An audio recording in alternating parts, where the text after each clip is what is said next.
Friday suspense, শুধুমাত্র মেডিটা legend ওয়াইটি চ্যানেলে। রাত 9টায় আসবে গল্পের ধারা, রহস্য, প্রেম আর হাসির খেলা সারা। আজকের নিবেদন শ্যাম কিঙ্করের হারানো রহস্য। রচনায় সমরেশ বসু, গল্প পাঠে সুপর্ণা মিশ্র। শুরু হচ্ছে শ্যাম কিঙ্করের হারানো রহস্য। একজন জীবিত মানুষকে চিরকালের জন্য হারিয়ে যেতে পারে? পারে। এমন অনেক ঘটনাই আমরা সকলে কম বেশি জানি। গল্প উপন্যাসে এরকম ঘটনা আমরা কম পড়িনি। সত্যিকারের জীবনেও জীবিত মানুষের চিরকালের মতো হারিয়ে যাবার ঘটনা মাঝে মাঝে শোনা যায়। কিন্তু এরকম বরাবরের মতো একটা জলজ্যান্ত মানুষের হারিয়ে যাবার ঘটনা কতটা সত্যি তা কি ঠিক করে বলা যায়? আজকাল খবরের কাগজে, টেলিভিশনের পর্দায় আমরা হারিয়ে যাওয়া মানুষের খবর আর ছবি দেখতে পাই। সেসব হারিয়ে যাবার মধ্যে হয়তো অনেকটা কারণ থাকতে পারে। কেউ হয়তো ইচ্ছে করেই পালিয়ে যায়। টেলিভিশন ইত্যাদিতে বিজ্ঞাপন দিয়ে এদের অনেককেই হয়তো খুঁজে পাওয়া যায়। যারা অসুস্থ তারা হয়তো পথে ঘাটে বা হাসপাতালে মারাও যায়। আবার এমনও হতে পারে সেই সব হারিয়ে যাওয়া মানুষদের মধ্যে কেউ কেউ গুপ্ত ঘাতকের হাতে খুন হয়। আমি মাথা খারাপ, অসুস্থ বা খুন হওয়া লোকেদের সম্পর্কে কিছু বলছি না। এমনকি পালিয়ে যাওয়া বলতে যা বোঝায় তেমন লোকের কথাও বলছি না। সত্যি হারিয়ে যাওয়া একজন ভদ্রলোকের কথাই আমি বলছি।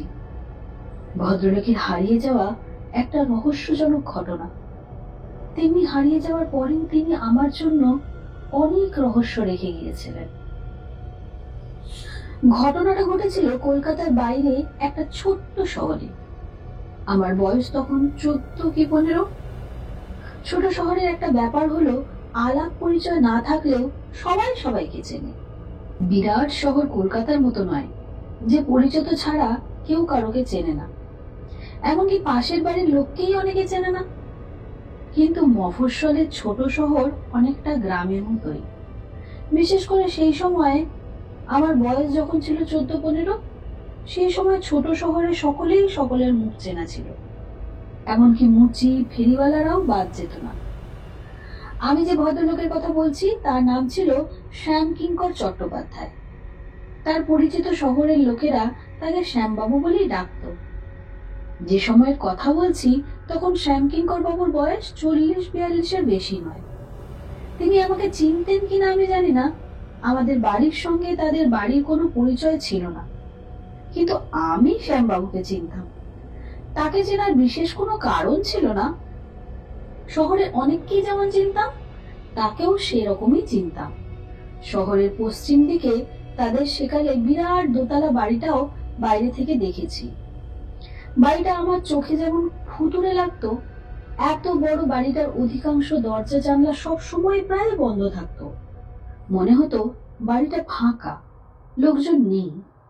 বাড়িতে শ্যাম কিঙ্কর বাবুর কে কে ছিল তাও আমি জানতাম না। শহরের অনেক বাড়ির ছেলের সঙ্গে আমার ভাব ছিল। শ্যাম কিঙ্কর বাবুদের বাড়ির আমার বয়সী কোনো ছেলে ছিল কিনা জানতাম না, থাকলেও আমার সঙ্গে পরিচয় হয়নি। শ্যাম কিঙ্কর বাবু শহরের একটি সরকারি অফিসে চাকরি করতেন, সেটা আমার জানা ছিল। ওটার পাশেই একটা সরকারি অফিস বাড়িতে তাকে সকালে বিকেলে যাতায়াত করতে দেখতাম। শীতকালের সময় ছাড়া সবসময় তার হাতে থাকতো একটি ছাতা। তিনি মানুষটি ছিলেন ছোটখাটো, পাতলা চেহারা, গায়ের রং ছিল ফর্সা, নাক ছিল চোখা, চোখ দুটো ছিল বড় বড়, মাথার কালো চুল কখনো খুব বড় দেখিনি। 12 মাস ধুতি পাঞ্জাবি পরতেন। বেশিরভাগ গেরুয়া রঙের পাঞ্জাবি তার গায়ে দেখতাম।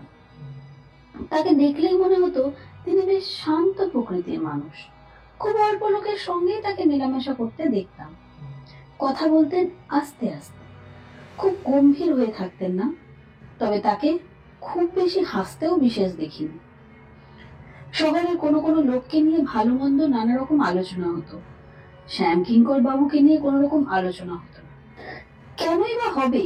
তিনি মিউনিসিপ্যালিটির ইলেকশনে দাঁড়াতেন না, স্কুল কলেজ ধর্মঘট করতেন না, বক্তৃতা করতেন না, থিয়েটার করতেন না, গানও করতেন না, কোনো খারাপ কাজও করতেন না, তাই তাকে নিয়ে কোনো রকম আলোচনা হতো না।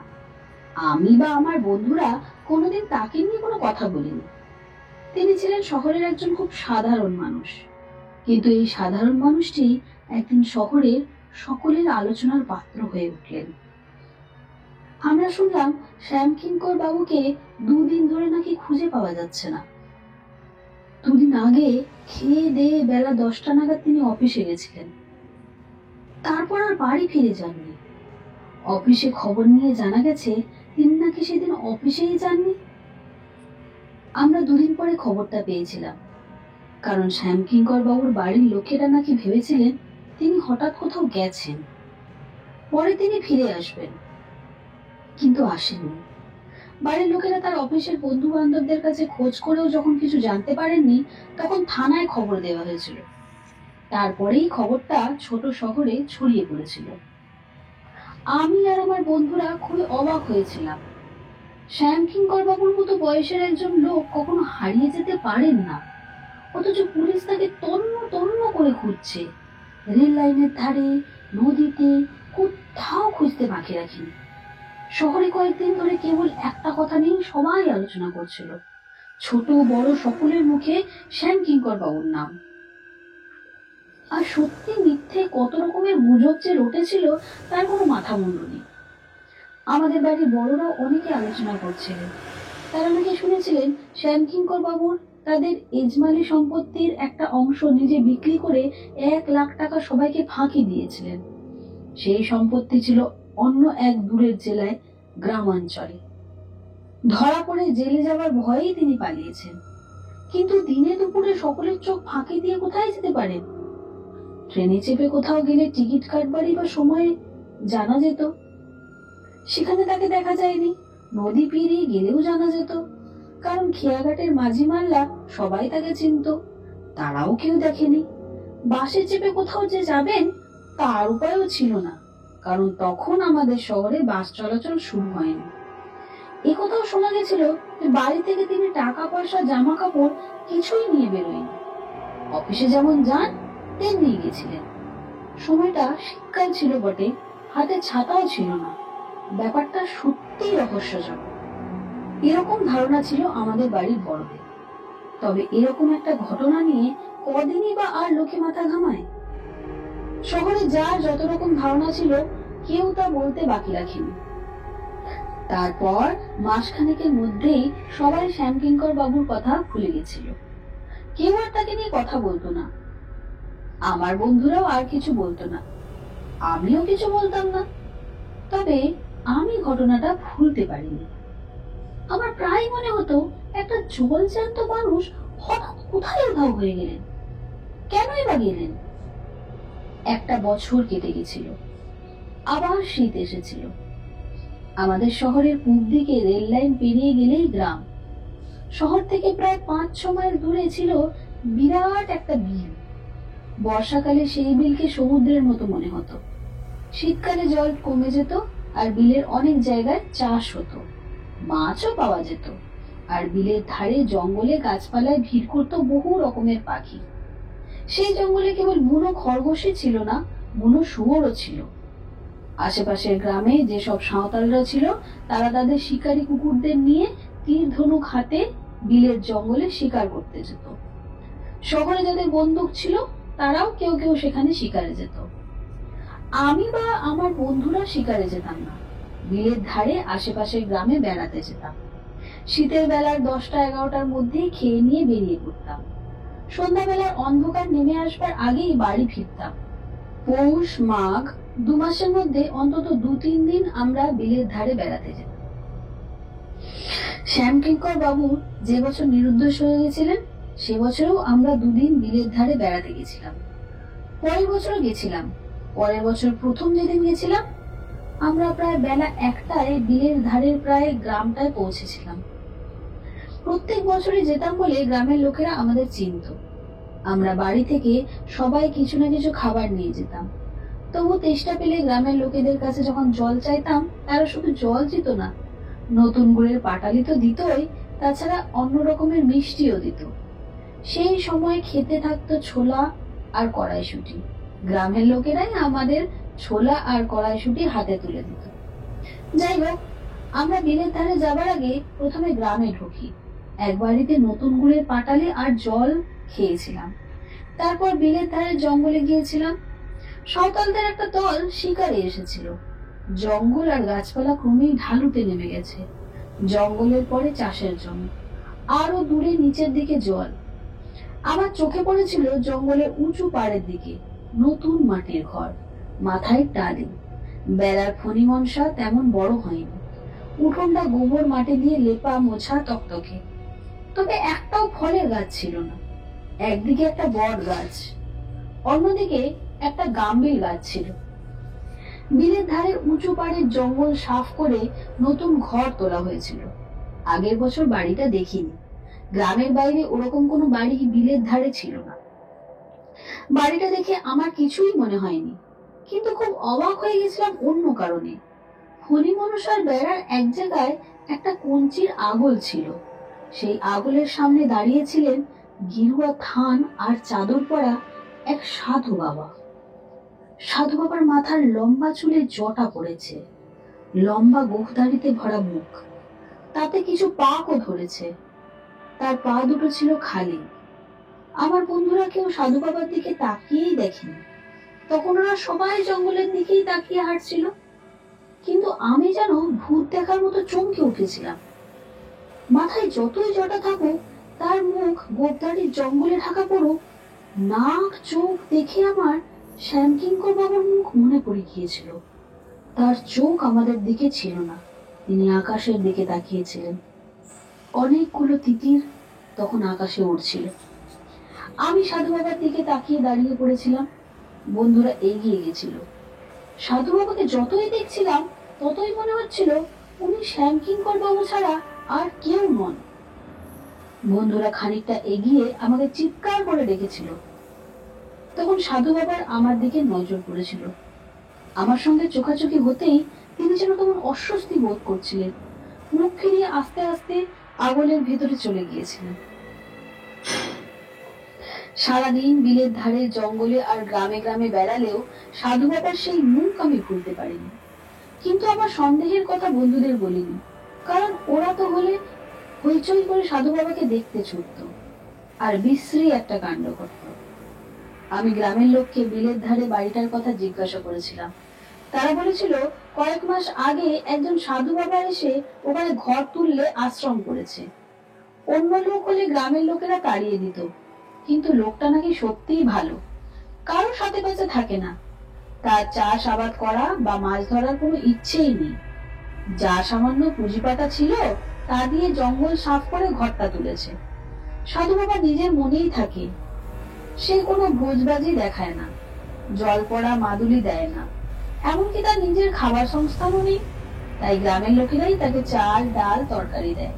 কিছু বললে সে রামায়ণ মহাভারতের কাহিনী শোনায়। তাই শুনতেই অনেকে সাধু বাবার কাছে যায়। আমার মন থেকে সন্দেহ যায়নি। সেবারের শীতে বন্ধুদের সঙ্গে আমি আরো দুবার বিলের ধারে বেড়াতে গিয়েছিলাম। বিলের ধারে বেড়ানো আমার মাথায় ছিল না, সাধু বাবাকে দেখাই ছিল আমার আসল উদ্দেশ্য। সেই বছরে তারপরে আমি একবার একলা গিয়েছিলাম। আমার মনে কোনো সন্দেহ ছিল না, সাধু বাবা শ্যামকিঙ্কর বাবু ছাড়া আর কেউ নন। কয়েক বছর পর পর আমি সাধু বাবাকে দেখেছিলাম। আশ্রমের চেহারা গ্রামের লোকেরা ফিরিয়ে দিয়েছিল। অনেক গাছপালা লাগিয়েছিল, ফুলের বাগান করে দিয়েছিল, এমনকি সাধু বাবাকে গরুও দিয়েছিল আর আলাদা একটা মাটির ঘরের মন্দিরও করে দিয়েছিল। আমার সন্দেহের কথা কাউকে বলতে পারিনি। আমার বন্ধুরা সাধু বাবাকে দেখে কোনো রকম সন্দেহই করেনি। শ্যামকিঙ্কর বাবুর কথাও ওদের মনে আসেনি। 5 বছর পর একদিন বিকেলে আমি রেল লাইনের ওপারে আমার বন্ধুর বাড়ি গিয়েছিলাম। দেশ বিভাগের পর রেল লাইনের পূব দিকে অনেক নতুন ঘর বাড়ি হয়েছিল। বৈশাখ মাস, বন্ধুর বাড়ি থেকে বেরিয়ে দেখছিলাম আকাশের উত্তর পশ্চিম কোণে মেঘ করেছে, বিদ্যুৎ চমকাচ্ছিল। তখন বিকেল গড়িয়ে প্রায় সন্ধে হয়ে আসছিল। রাস্তায় লোকজন কমই ছিল, 2-4 জন ছাড়া তারা সব বাড়ির দিকে ছুটছিল। আমিও ছুটছিলাম। হঠাৎ আমার চোখে পড়েছিল সাধু বাবা হন হন করে রেল লাইনের দিকে চলছেন। তিনি আমাকে লক্ষ্যই করেননি। আমি খুব অবাক হয়েছিলাম। সাধু বাবা শহরে কোথায় যাচ্ছেন? একটু দূর থেকে আমি তার পেছন পেছন গেছিলাম। শহরে তখন রাস্তার দোকানে আলো জ্বলে উঠেছিল। আবার মেঘের দাগের সঙ্গে ঝড়ও শুরু হয়ে গেছিল। সাধু বাবা তখন ছুটছিলেন, আমিও তার পেছনে ছুটছিলাম। আর আমাকে অবাক করে দিয়ে শহরের পশ্চিম দিকে শ্যামকিঙ্কর চট্টোপাধ্যায়ের সেই বিরাট পুরনো দোতলা বাড়িতেই সাধু বাবা ঢুকে পড়েছিলেন। তারপরে আর কোনো সন্দেহ থাকা উচিত ছিল না। শুধু আমি আজ পর্যন্ত এ বিষয়ে কারোকে বলিনি। পরের দিন আমি একলা হেঁটে বিলের ধারে গেছিলাম। দেখেছিলাম সাধু বাবা ওর আশ্রমেই আছেন। তার মানে রাত্রেই তিনি শহর থেকে ফিরে গেছিলেন। আমার 35 বছর বয়স পর্যন্ত সাধু বাবাকে আমি দেখেছি। তার মধ্যে অন্তত 12 রাত্রে আমি তাকে শহরে সেই চাটুর্যে বাড়িতে ঢুকতে দেখেছি। আমার 35 বছর বয়সেও আমি বিলের ধারে যেতাম। বিলের ধারে বেড়াতে যেতে আমার বরাবরই ভালো লাগতো। যদিও চারপাশে অনেক কিছু বদলে গেছিল। আমার 35 বছর বয়সে শীতকালের এক দুপুরে কলকাতার এক বন্ধুকে নিয়ে বিলের ধারে গিয়েছিলাম। বন্ধুকে সাধু বাবার বিষয়ে আমার মনের কথাও বলেছিলাম। কিন্তু সেবার গিয়ে শুনেছিলাম সাধু বাবা গত হয়েছেন, অর্থাৎ মারা গেছেন কয়েক মাস আগে। শ্যামকিঙ্কর চট্টোপাধ্যায় হারিয়ে যাওয়ার রহস্যের কোনো কিনারা আজও হয়নি। আমার দৃঢ় বিশ্বাস সেই সাধু বাবাই ছিলেন শ্যামকিঙ্কর চট্টোপাধ্যায়। কিন্তু আমাদের শহরের লোকেদের আমি সে কথা কোনোদিন বলিনি।